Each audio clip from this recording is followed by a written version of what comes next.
বিসমিল্লাহির রহমানির রহিম। আজকে বিএনপির এই কর্মী সভা এবং ইফতার মাহফিলে দূর দূরান্ত থেকে আগত আমার মুরব্বিয়ানগণ, ভাইয়েরা, বোনেরা, আসসালামু আলাইকুম।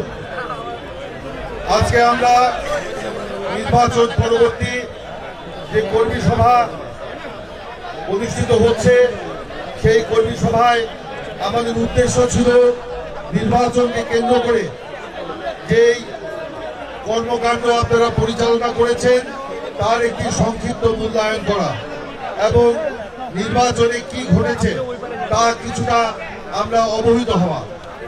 কিন্তু সংক্ষিপ্ত পরিসরে সামগ্রিক বিষয় সেখানে আলোচনা করা সম্ভব হয় নাই বিধায় আজকে আমি আমার নেতৃবৃন্দের সাথে আলোচনা করেছি। ইনশাআল্লাহ রমজানের পরে, ঈদের পরপরই আমরা আবার বৈঠক করে পূর্ণাঙ্গ মূল্যায়ন করব। আজকে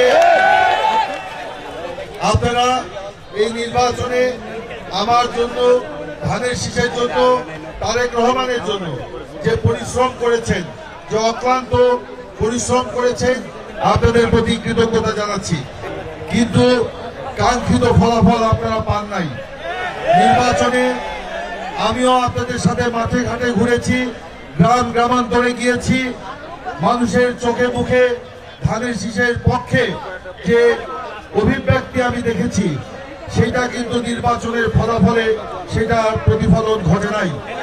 আজকে যতই দিন যাচ্ছে গোবর কিন্তু ততই ফাঁস হচ্ছে। নির্বাচনে আমাদের যে এজেন্ডা ছিল, কয়েকজনের বক্তব্য আপনারা শুনেছেন, এরকম অনেক বক্তব্য আছে, সেগুলো আমরা লিপিবদ্ধ করেছি। এই বক্তব্যগুলো থেকে কি প্রতিমান হয়? আজকে ধরেন আমাদের যে বক্তব্যগুলো আমরা দেখলাম বা যা ঘটনা ঘটেছে তা থেকে প্রতিমান হয় আমরা ন্যায় বিচার পাই নাই। বিশেষ করে নির্বাচনের 2 থেকে 3 দিন আগ থেকে প্রতিপক্ষ, প্রতিদ্বন্দ্বী প্রার্থী তিনি যে টাকার প্রভাব বিভিন্ন এলাকায় ছড়িয়েছেন, রাতে দুপুরের দিনে টাকা দিয়ে ভোট কেনার চেষ্টা করেছেন। আমাদের নেতা কর্মী সহ সাধারণ জনগণ তাদেরকে ধরতে গিয়েছিল, ধরেছিল বিভিন্ন জায়গায়। আমরা তাৎক্ষণিকভাবে প্রশাসনের দ্বারস্থ হয়েছি, কারণ আমরা আইন নিজের হাতে তুলে নিতে চাই নাই। প্রশাসন আমাদের কথা অনুযায়ী ঠিকই সেখানে গেছে, কিন্তু দুঃখজনক হলেও সত্য, প্রমাণ পাওয়া সত্ত্বেও তাদেরকে সেখানে ছেড়ে দিয়ে এসেছে। এ থেকে প্রমাণ কি হয় না যে আমরা একটা অন্যায় বিচারের মুখোমুখি আমরা সে সময় হয়েছিলাম। জনগণ যাদেরকে টাকা দিয়ে গ্রামে গ্রামে ধরেছে তাদেরকে ছেড়ে দিয়ে আসা হয়েছে, এটা আমরা আলামত পাচ্ছিলাম। কিন্তু নির্বাচনের দিন সুষ্ঠু পরিবেশ, আমি নির্বাচনের দিন সকাল থেকে নির্বাচন শেষ হওয়ার আগ পর্যন্ত হালুয়াঘাট, ধোবাউড়া বিভিন্ন কেন্দ্রে ঘুরেছি। সেখানেও আমি দেখেছি ধানের শীষের পক্ষে উল্লাস, কিন্তু নির্বাচনের ফলাফলে আমি কিন্তু সেটার প্রতিফলন পাই নাই। আপনারাও সেটা পান নাই। কি জন্য পান নাই? ইতিমধ্যে আপনারা দেখেছেন যে আমাদের কয়েকজন এজেন্ট বলেছে ভোট গণনার সময় কিভাবে কারচুপি করা হয়েছে, কিভাবে সূক্ষ্ম ষড়যন্ত্র করা হয়েছে। সূক্ষ্ম কারচুপি করে সেখানে ধানের শীষের ব্যালট অন্য প্রার্থীর ব্যালটের বান্ডিলের মধ্যে ঢুকিয়ে দেওয়া হয়েছে। আচ্ছা, একটা ব্যালট ভুলক্রমে ঢুকতেই পারে, 2টা কিংবা 3টা ব্যালট ভুলক্রমে ঢুকতেই পারে, 100 ব্যালট তো ঢুকতে পারে না, 50 ব্যালট তো ঢুকতে পারে না, 30 ব্যালট তো ঢুকতে পারে না, 65 ব্যালট তো ঢুকতে পারে না, 27 ব্যালট তো ঢুকতে পারে না। সেই সব কেন্দ্রে আমাদের এজেন্টদের যেখানে যেখানে তারা এগুলো চ্যালেঞ্জ করতে পেরেছে সেখান থেকে সেগুলো উদ্ধার করা হয়েছে। কিন্তু গ্রামগঞ্জে সহজ সরল এজেন্টরা, গ্রামের মানুষ যারা আমার এজেন্ট হয়েছিল, তাদের সেই প্রতিবাদ সেখানে ধরে টিকে নাই। তাদেরকে বিভিন্ন হুমকি দিয়ে সেখানে বসিয়ে রাখা হয়েছে। সেদিকে কি বলা যায় না এই নির্বাচনে ইঞ্জিনিয়ারিং হয়েছে?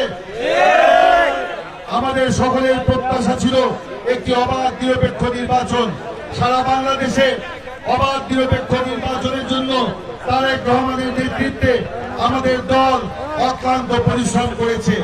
আমরা বলতে চাই, বিভিন্ন বেশিরভাগ যে অংশে অবাধ নিরপেক্ষ নির্বাচন হয়েছে, বিএনপি নিরঙ্ক সংখ্যাগরিষ্ঠতায় বিজয়ী হয়েছে। কিন্তু কিছু কিছু কেন্দ্রে, কিছু কিছু আসনে স্থানীয়ভাবে সেখানে সূক্ষ্ম কারচুপি হয়েছে, সূক্ষ্ম ষড়যন্ত্র হয়েছে, যেরকম কি আমরা মনে করি হালুয়াঘাট এবং ধোমারায় হয়েছে। না হলে আরো 30টি আসন বিএনপি পেত। এই কারণে বলতে চাই, আজকে এই ষড়যন্ত্রের মূল আজকে উন্মোচন করতে হবে। আজকে আমি বলতে চাই, জনগণের ভোটে ময়মনসিংহ 1 আসনে ধানের শীষ পরাজিত হয় নাই, ষড়যন্ত্রের কাছে পরাজিত হয়েছে, অবৈধ টাকার কাছে পরাজিত হয়েছে, সূক্ষ্ম কারচুপির কাছে পরাজিত হয়েছে। কিন্তু একথাও বলতে চাই, সত্য কিন্তু বেশি দিন ধামা চাপা দিয়ে রাখা যাবে না, রাখা যায় না। সত্যের জয় অবধারিত, সত্যের জয় ইনশাল্লাহ হবে। আজকে আলোকিত হালুয়াঘাট ধোবাড়া গড়ার যে শব্দ, সেই শব্দ সাময়িকভাবে হলেও আঘাতপ্রাপ্ত হয়েছে, কিন্তু সেই শব্দ মরে যায় নাই, সেই শব্দকে কেউ হত্যা করতে পারবে না। সেই কারণে বলবো, আপনারা মনোবল দৃঢ় রাখবেন, মনোবল অটুট রাখবেন। আজকে আমরা দেখতে পাচ্ছি, যাকে নির্বাচিত ঘোষণা করা হয়েছে, তিনি নির্বাচনের পর থেকে যে ভাষায় কথা বলছেন, আজকে যদি আমরা একই ভাষায় কথা বলি, তাহলে হালুয়াঘাট ধোবাউড়ার মাটি অশান্ত হয়ে উঠবে। আমি ব্যক্তিগতভাবে চাই না হালুয়াঘাট ধোবাউড়ার মাটি অশান্ত হোক। আমি চাই হালুয়াঘাট ধোবাউড়ায় শান্তির পরিবেশ বজায় থাকুক। সেই জন্য আমি এই পরিবেশকে আর অশান্ত না করে আমরা ধৈর্য ধারণ করছি। তার মানে এই নয় যে উদারতা দুর্বলতা নয়, এটা আপনারা কেউ উদারতাকে দুর্বলতা ভাববেন না। আমি তাই বলবো, আজকে প্রশাসনকে বলবো, যেখানে যেখানে এই নির্বাচনের পর সহিংসতা হয়েছে, আপনাদের দ্রুত ব্যবস্থা নিতে হবে। বিভিন্ন জায়গায়, কয়েকটি জায়গায় আপনারা ব্যবস্থা নিয়েছেন, সেই জন্য আপনাদেরকে ধন্যবাদ। কিন্তু অধিকাংশ জায়গাতেই আমাদের নেতা কর্মী সমর্থক ধানের শীষে ভোট দেওয়ার কারণে আজকে হয়রানির শিকার হয়েছে, আজকে আঘাতপ্রাপ্ত হয়েছে, আজকে তাদেরকে হামলা করা হয়েছে। এগুলোর সুষ্ঠু বিচার আমরা চাই এবং প্রশাসনকে বলবো, তারেক রহমানের নেতৃত্বে বিএনপি আজকে ক্ষমতায়। এই তারেক রহমানের দল বিএনপিকে হালুয়াঘাট ধোবাউড়ায় অবজ্ঞা করে, অবমূল্যায়ন করে হালুয়াঘাট ধোবাউড়ায় তারেক রহমানের রাজনৈতিক এজেন্ডা বাস্তবায়ন করা যাবে না। তারেক রহমানের রাজনৈতিক এজেন্ডা, নির্বাচনী অঙ্গীকার বাস্তবায়ন করতে হলে হালুয়াঘাট ধোবাউড়ায় এবং হালুয়াঘাটে বিএনপিকে আজকে আবলে দিতে হবে, বিএনপির সহযোগিতা দিতে হবে। বিএনপি প্রশাসনকে এই ব্যাপারে সর্বাত্মকভাবে সহযোগিতা করতে প্রস্তুত রয়েছে। ইফতারের সময় প্রায় সমাগত, প্রত্যেকের কাছে হয়তো ইফতার পৌঁছে গেছে, পর্যাপ্ত পরিমাণ ইফতার আছে। যারা দাঁড়িয়ে আছেন তাদেরকে আপনারা যদি একটু চেপে চেপে বসার জায়গা করে দেন, তাহলে আমি আপনাদের কাছে কৃতজ্ঞ থাকবো। এখানেও বেশ কিছু জায়গা খালি আছে, শুকনা মাঠ, এখানে এসে বসে পড়তে পারেন। যারা দাঁড়িয়ে আছেন পেছনে, তাদেরকে বলবো আপনারা দয়া করে এখানে আপনারা বসে আপনাদের অবস্থান নিয়ে। আমি আপনাদের কাছে বলতে চাই, আজকে ইফতার মাহফিল শুধুমাত্র ইফতার নয়, আজকে কর্মী সভার পর অনেক অতিথি আমাদের মাঝে এখানে উপস্থিত হয়েছেন। পর্যাপ্ত জায়গা হয়তো আপনাদেরকে দিতে পারি নাই, এখানে অনেক জায়গা আছে, বসুন। যারা এসেছেন তাদেরকে আমি আপনাদেরকে স্বাগত জানাচ্ছি আমার নিজের পক্ষ থেকে, আমার সহকর্মী নেতৃবৃন্দের পক্ষ থেকে। এই ইফতার মাহফিল শুধুমাত্র ইফতার মাহফিল নয়, এটি একটি বার্তা। সেই বার্তা হচ্ছে তারেক রহমানের নেতৃত্বে আমরা একটি নিরাপদ বাংলাদেশ গড়তে চাই। আপনাদের সকলকে সাথে নিয়ে আপনারা সেই তারেক রহমানের সেই বার্তাকে আপনারা পৌঁছে দিবেন।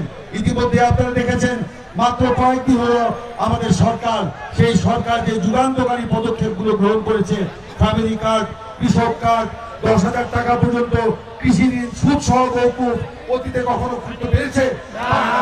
আজকে অর্থনীতির এই খারাপ অবস্থার মধ্যেও তারেক রহমান ছুটি করেছে। সকল বন্ধ মিল কলকারখানা খুলে দিয়ে সেখানে কর্মসংস্থানের সুযোগ সৃষ্টি করা হচ্ছে, নতুন নতুন মিল কলকারখানা স্থাপনের সুযোগ সৃষ্টি করা হয়েছে। আমি জানি না আমার এই হালুয়াঘাটে সেটা আসবে কিনা, কিন্তু আমি বলতে চাই যে অবশ্যই ধানের শীষের সরকার, তারেক রহমানের সরকার প্রতিষ্ঠিত হলে একদিন না একদিন আমরা হালুয়াঘাটে সেই উন্নয়নকে নিয়ে আসতে পারবো। আমি তাই আপনাদের সকলকে বলবো, এই ইফতার মাহফিলে আসুন, মহান আল্লাহ রাব্বুল আলামিনের দরবারে দুই হাত তুলে আমরা দোয়া করি, আল্লাহ যেন তারেক রহমানকে দীর্ঘ হায়াত দান করুন, আমাদের নেত্রী মরহুমা বেগম খালেদা জিয়াকে যেন আল্লাহ বেহেশত নসিব করুন, আমাদের নেতা শহীদ প্রেসিডেন্ট জিয়াউর রহমানকে আল্লাহ যেন বেহেশত নসিব করুন, এবং তারেক রহমানের নেতৃত্বে বিএনপি আজকে যে নতুন করে যাত্রা শুরু করেছে, সেই নতুন করে যাত্রা পথে বিএনপির যেন সফল হতে পারে এবং বিএনপি যেন নতুন ভাবে বৈষম্যবিহীন একটি ন্যায় ভিত্তিক রাষ্ট্র করতে পারে, সেই জন্য আপনারা আজকে এই ইফতার মাহফিলে মহান আল্লাহ রাব্বুল আলামিনের কাছে দোয়া করবেন। আমি আমার জন্য দোয়া চেয়ে, সকলের জন্য দোয়া চেয়ে আমি বিদায় নিচ্ছি। আল্লাহ হাফেজ। বাংলাদেশ জিন্দাবাদ। শহীদ প্রেসিডেন্ট জিয়াউর রহমান অমর হোক। দেশ নেত্রী মরহুম বেগম খালেদা জিয়া অমর হোক। দেশ নায়ক তারেক রহমান জিন্দাবাদ।